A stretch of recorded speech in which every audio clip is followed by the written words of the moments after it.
to our exclusive with superstar Terry Crews. We'll speak to him in a moment about his allegations against the high-powered Hollywood executive. And Crews was one of the first male celebrities to step forward after the Harvey Weinstein story broke. And here's ABC's Lindsay Davis with his story. Fans know him as the lovable Sergeant Terry Jeffords in the hit TV show Brooklyn Nine-Nine. I just happen to be a great person who's naturally beloved by all, despite my personal ambivalence. But this morning, Terry Crews, the former NFL player turned actor, is taking on a new role as an advocate for victims of sexual harassment. The 240-pound former star linebacker, one of the first male celebrities to join the chorus of those saying they too had been harassed in Tinseltown. Crews says a high-level Hollywood executive groped him at a party last year. He first told his story in a series of tweets which started out, "This whole thing with Harvey Weinstein is giving me PTSD. Why? Because this kind of thing happened to me. My wife and I were at a Hollywood function last year, and a high-level Hollywood executive came over to me and groped my privates. That executive, a talent agent at William Morris Endeavor. The company confirms to ABC News that the agent has been suspended following the internal investigation into the matter." And now Crews is taking action. TMZ captured him leaving an LAPD office last week after filing a police report. Why did you decide to file the police report today? Because, people have to be held accountable. No, I understand that. Are you planning to file a lawsuit as well? Yeah. Yeah? We're gonna go all the way. Multiple men in Hollywood like James Vanderbeek and Anthony Edwards have since shared allegations of their own about different men coming forward after Crews spoke out.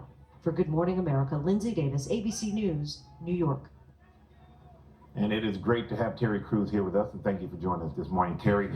And as we saw, it's all started from a tweet you wrote. Yeah. And can you tell us what happened? First of all, back in February 2016, I was assaulted by Adam Bennett, who is the head of the motion picture department at William Morris Endeavor, one of the biggest agencies in the world, period. And what was wild is that my wife and I were at an event with Adam Sandler, and the thing is, he's also Adam Sandler's agent, he's Sylvester Stallone's agent, he's Eddie Murphy's agent, and he's connected to probably everyone I know in the business.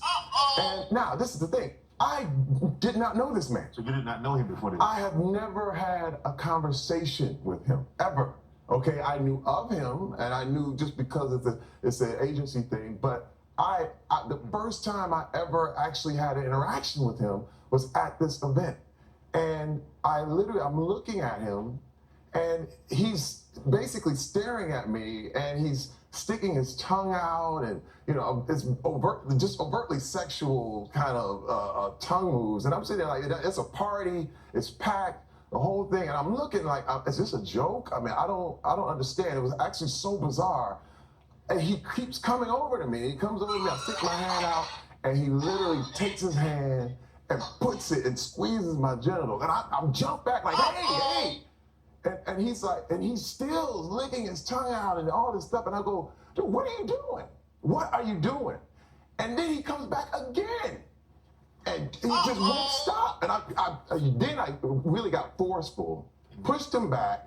He bumps into all the other party goers, the whole thing, and he starts giggling and laughing. And let me tell you, Mike, I have never felt more emasculated, more objectified.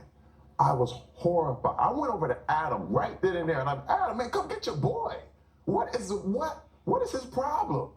And so, you know what? And Adam was looking. And your wife was with you. My wife was right there. Now let me tell you, he was acting so weird and so strange that I put myself between him and my wife, because I with this tongue thing, I couldn't understand. Let me tell you, it's so bizarre. I wake up every morning wondering, did this really happen?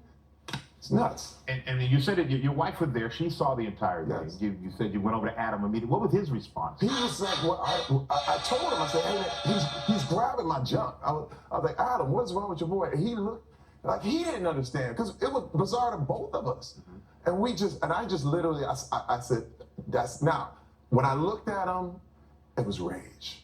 And when I say rage, I felt like I could punch a hole in his head. Okay, but this is the deal. My wife told me 3 years earlier She said, Terry, you can never handle any situation like this with violence. You are a target. You can be baited and pulled if you react physically. And let me tell you something, I've done it before, but this is the deal.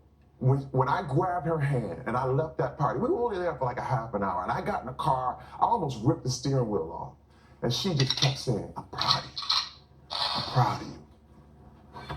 I'm proud of you. And I just said, man. She calmed you down with that. She calmed me down because she was the one who told me that this kind of thing would happen and that you could be baited. And this is the thing, if I would have just retaliated in defense, I would be under the jail right now. And that's one thing I knew, that being a large African-American man in America, I would immediately be seen as a thug. But I'm not a thug. Because a lot of people would say, if something that happened to me, the first thing I would do is I would strike back at somebody. But you chose not to do that. Well, literally, my wife had me prepared. This is so beautiful about it because she had me prepared. She knew something like this could happen. And man, and when it did, she was just right there for me. She's right there with me, and she saw the whole thing. And then last week, we saw it in the piece, but you filed a police report last week. Yes. So what do you hope comes of this?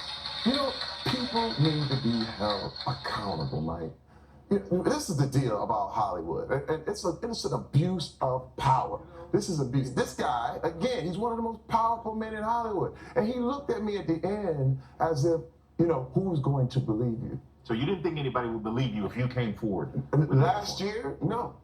Actually, I let it go. Actually, I put it in the back of my head, and I understood why women everywhere had to let it go. But let me tell you, when the Weinstein thing started happening, I got PTSD.